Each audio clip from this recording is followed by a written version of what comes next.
Welcome to Mr. and Mrs. English. Speak with confidence. Learn with ease. Start your English journey today.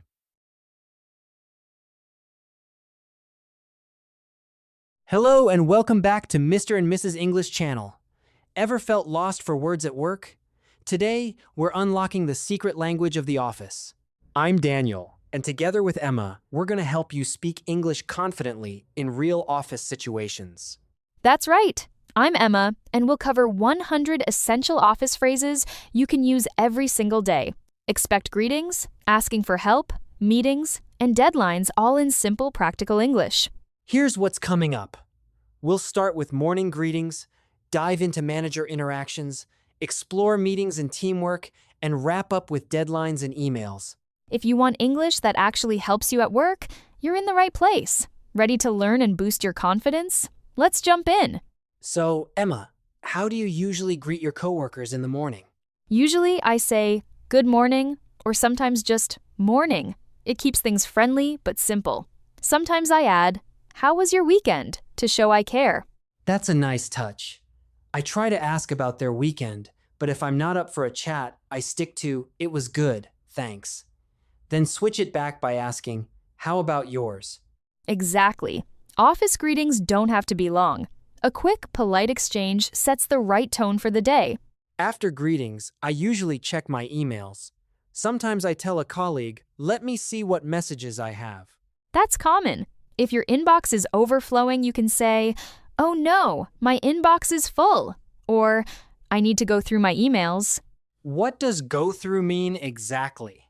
It means to carefully review each item, like reading all your emails one by one. It's handy for documents too. Sometimes I need to talk to my manager about a project. What's a polite way to start? Try, do you have a minute? Or, sorry to bother you, but that's polite and shows respect for their time. I like, sorry to bother you. What does bother mean? Bother means to interrupt or disturb someone. Using that phrase makes your approach more considerate. If I'm confused about a task, I usually ask, could you clarify this for me? Smart move. Clarify means to make something clearer or easier to understand. You could also ask, when is this due? If you're unsure about deadlines. If I didn't understand, I might say, could you explain that again? Or, just to confirm, you want me to... That's a great way to double-check and avoid mistakes. Managers appreciate it when you clarify instead of guessing. Meetings can be tough. How do you schedule one, Emma? I usually say, let's schedule a meeting for tomorrow, or can we meet at 2 p.m.? If the time doesn't work, I politely say, I have a conflict at 2. Can we meet at 3 instead? Conflict means you're busy, right? Exactly. It's a polite way to say you're unavailable. What's the best way to share updates or interrupt during a meeting? You can say, I'd like to share an update, or sorry to interrupt, but for formal settings. If I may, works well too. And if I want to add something, I say, may I suggest something? Absolutely. It's polite and keeps the meeting professional. How do you agree or disagree in meetings without sounding rude?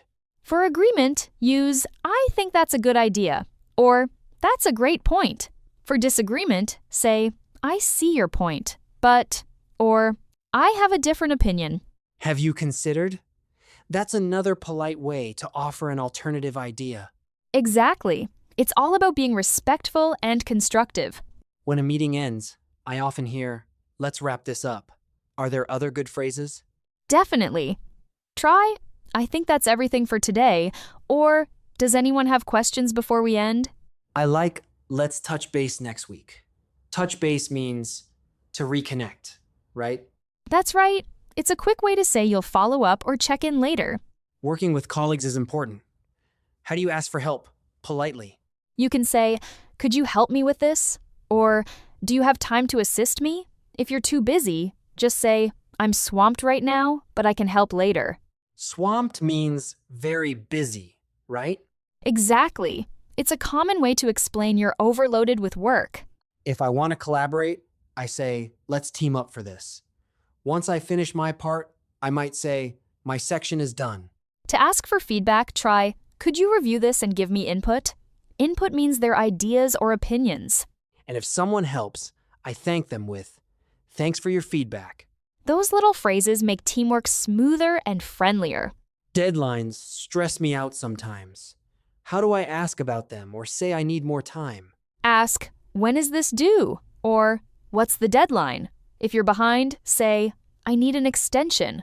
Or, "I'm running behind. Is Monday possible?" Running behind means I'm not making progress fast enough. Exactly. Being honest with your manager is always better than missing the deadline. Office phone calls are tricky. I usually answer with, "Hello, this is Daniel." If I call someone, I say, "Hi, this is Daniel from the company." If the person isn't available, the receptionist may say, "They're in a meeting." Then you can respond, "Could I leave a message?" For emails, I start with, "Hi, Emma," or "I hope this email finds you well." Perfect. For requests, use "Could you please?" and close with "Best regards" or "Thank you." Sometimes things go wrong at work. How do I bring up an issue or apologize professionally? Say, "There's an issue with," or "I apologize for the delay." If you want to praise someone, try, "Great job on the presentation," or "Thanks for going above and beyond." Going above and beyond means doing more than expected. It's a great way to show appreciation. Absolutely. It helps build positive relationships and teamwork. What can I say when taking a break or heading to lunch? Try, "I'm going to take a break," or "I'm heading to lunch. I'll be back at 1." If you want to invite someone, say, "Do you want to grab lunch?" At the end of the day, I say, "Have a good evening," or "See you tomorrow." And if you're working late, mention, "I need to work overtime tonight." Overtime means working beyond normal hours. Emma, let's go through some important words we use today. First up, bother, clarify, deadline. Bother is to interrupt politely. Clarify means to explain clearly. Deadline is the finish time for a task.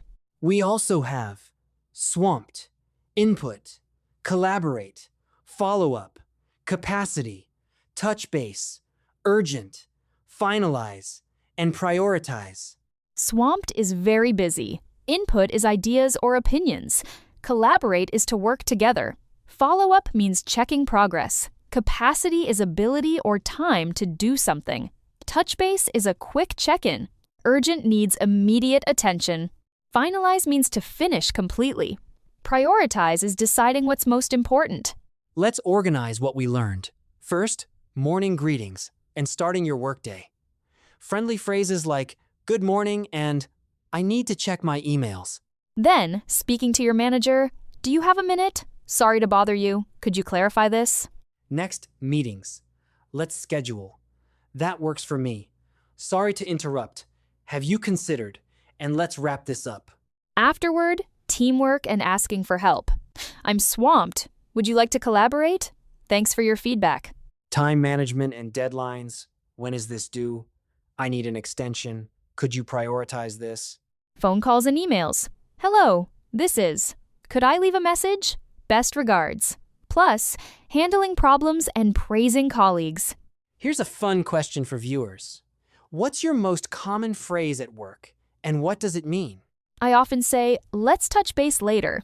It's my way of suggesting we connect when I have more time. Mine is, "Could you clarify that?" I use it to make sure I understand instructions clearly. Share your phrase and explain when you use it in the comments. It helps us, and you learn more. Let's wrap up. 3 takeaways. First, using friendly greetings sets the tone for your day. Second, polite phrases help communicate with managers and colleagues. Third, clear language in meetings and emails makes you sound professional. Your action step. Pick 2 office phrases from today and use them at work or in practice, even if it's just with a friend. Make them part of your routine. Keep practicing, stay positive, and remember confidence comes from real conversations. We're proud of your progress. Thanks for learning with us today. See you next time in Mr. and Mrs. English, and have a fantastic day.